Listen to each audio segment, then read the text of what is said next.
গাট্টু চিংকি করলো car wash. শনিবারের বিকেল বেলা ছিল, মা ডিনার রেডি করছিল আর গাট্টু চিংকি বাবাকে টিভি দেখতে দিচ্ছিল না। আরে বাচ্চারা, টিভি সামনে থেকে সরো। না বাবা, তুমি শুধু টিভি দেখছো, আমাদের কথা শুনছো না। হ্যাঁ বাবা, তুমি এতক্ষণ ধরে শুধু টিভি দেখছো। তখন মা কিচেন থেকে বেরিয়ে আসে আর বলে, একদম ঠিক বলছিস তোরা গাট্টু চিংকি। যখন বাবা টিভি দেখে কারোর কোনো কথা শোনে না। ওহো, তো মাও এখন তোমাদের টিমে আছে। আর নয়তো কি, এখন তোমাকে আমাদের কথা শুনতেই হবে। আচ্ছা বাচ্চারা, বলো কি ব্যাপার? বাবা, তোমাকে কবে থেকে বলছি যে আমাদের একটা রোড ট্রিপে নিয়ে চলো। হ্যাঁ বাবা, কালকে তো সানডে, আমাদের রোড ট্রিপে যাওয়ার খুব ইচ্ছে। হ্যাঁ তো চলো, আমি কবে মানা করলাম? যাওয়াই যেতে পারে। আরে না না, কাল যেতে পারবো না তো। কি, কেন মা? তখন বাবা হ্যাঁ বলছে, তুমি কেন মানা করছো? আরে তোমরা গিয়ে একবার বাইরে গাড়ির অবস্থা তো দেখো। কতদিন ধরে বাবা কারটাকে ওয়াশই করেনি। এত নোংরা অবস্থায় তো গাড়ি রোড ট্রিপের জন্য নিয়ে যাওয়া যায় না, তাই না? ও হ্যাঁ, কারটা তো খুব নোংরা হয়ে থাকবে। তোমরা চিন্তা করো না বাচ্চারা, নেক্সট সানডে নিশ্চয়ই যাব। এটা শুনে গাট্টু চিংকি বেশ উদাস হয়ে যায় আর চুপচাপ গিয়ে বসে পড়ে। এতে মা বাবারও খুব খারাপ লাগছিল, আর গাড়িকে এত নোংরা অবস্থাতে নিয়ে যাওয়া যায় না। তখনই গাট্টুর মাথায় এক আইডিয়া আসে। বাবা মা, যদি আমি আর চিংকি সকালে উঠে কারটা ওয়াশ করে দিত, তাহলে কি তুমি আমাদেরকে রোড ট্রিপে নিয়ে যাবে? গাট্টুর এই কথা শুনে মা বাবা চিন্তায় পড়ে যায়। কিছু একটা ভেবে বাবা বলে, আচ্ছা ঠিক আছে, যদি তোমরা কারটাকে ভালো করে ওয়াশ করে দিলে তাহলে আমরা যাব। বাবার কথা শুনে গাট্টু খুব খুশি হয়ে যায়। কিন্তু চিংকি ওকে ধীরে ধীরে জিজ্ঞেস করে, গাট্টু, আমরা ভালো করে কার ওয়াশ করতে পারবো তো? আর নয়তো কি চিংকি, নিশ্চয়ই করব। আমার রোড ট্রিপে যাওয়ার আছেই, তার জন্য আমাদের যা কিছুই করতে হোক। যেতে তো আমিও চাই, কিন্তু গাট্টু ঠিক আছে, আমিও তোকে হেল্প করব। পরের দিন সকাল সকাল গাট্টু চিংকি তাড়াতাড়ি উঠে পড়ে। আর ওদেরকে এত সকালে উঠতে দেখে মাও বেশ অবাক হয়ে যায়। এই কি, তোরা তো সত্যি সত্যি উঠে গেছিস? মানে কার ওয়াশের জন্য খুব সিরিয়াস তোরা? হ্যাঁ মা, একদম সিরিয়াস। তুমি আমাদেরকে পাইপটা দিয়ে দাও, আমরা কার ধুতে যাচ্ছি।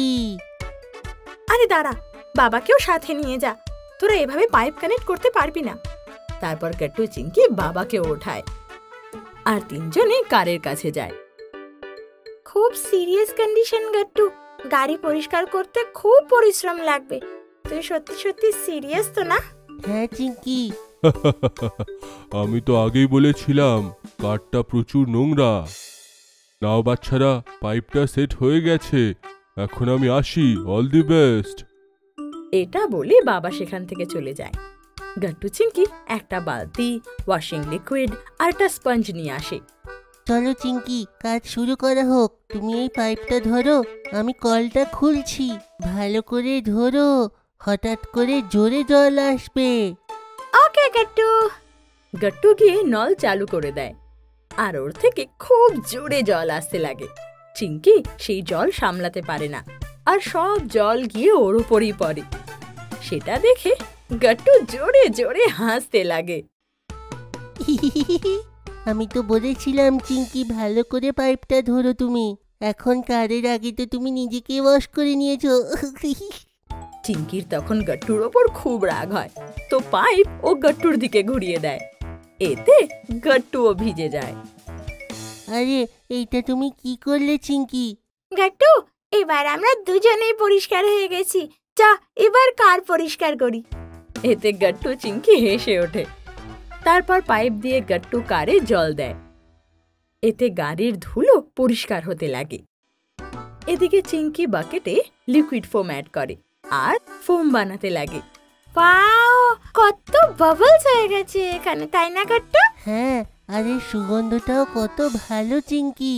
আচ্ছা গাট্টু, এবার স্পঞ্জ দে আমাকে, গিয়ে আমি ভালো করে কার ওয়াশ করি। তুমি কেন করবে? এটা তো আমি করব।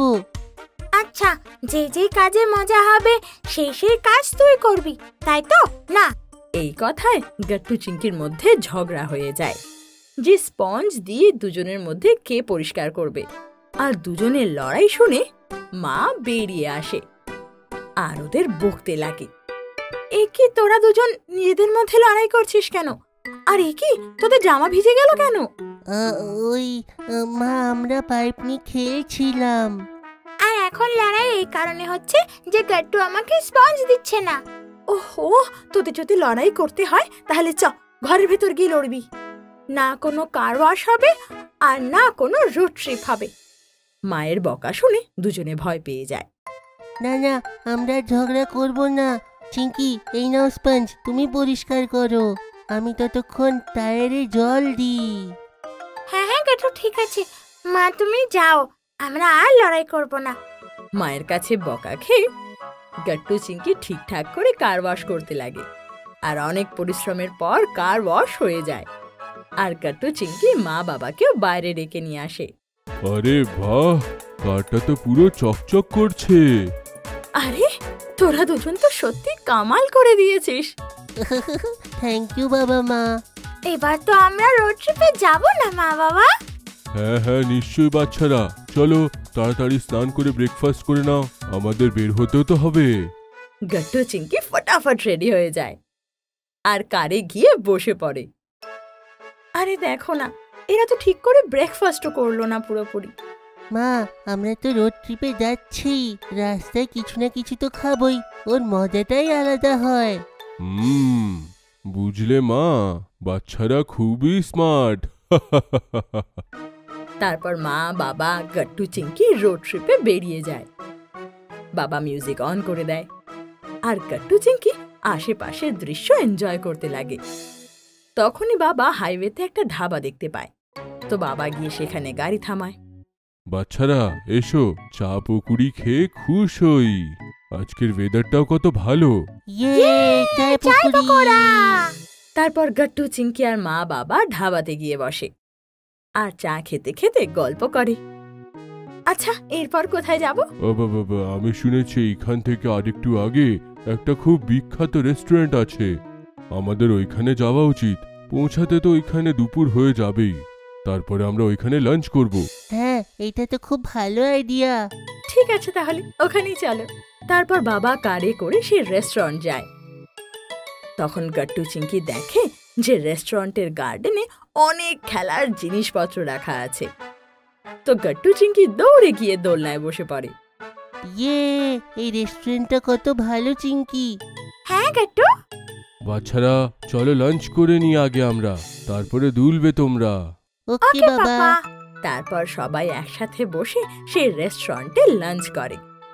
তারপর গাট্টু চিঙ্কিকে দোলনায় খুব দোলে আর তারপর গাড়ি করে বাড়ির জন্য রওনা হয়।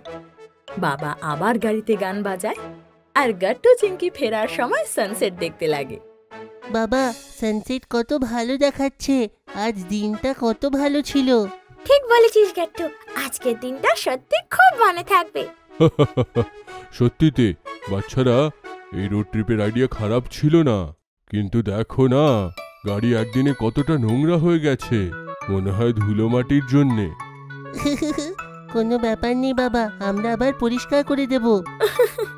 সত্যি তোরা? হ্যাঁ মা, আর কার ওয়াশ করতেও খুব মজা হয়েছে। এই কথায় সবাই হাসতে লাগে আর সবাই বাড়ি ফিরে আসে। আপনাদের যদি আমাদের ভিডিও ভালো লেগে থাকে তো আমাদের ভিডিওকে লাইক করুন, কমেন্ট করুন আর সাবস্ক্রাইব করুন।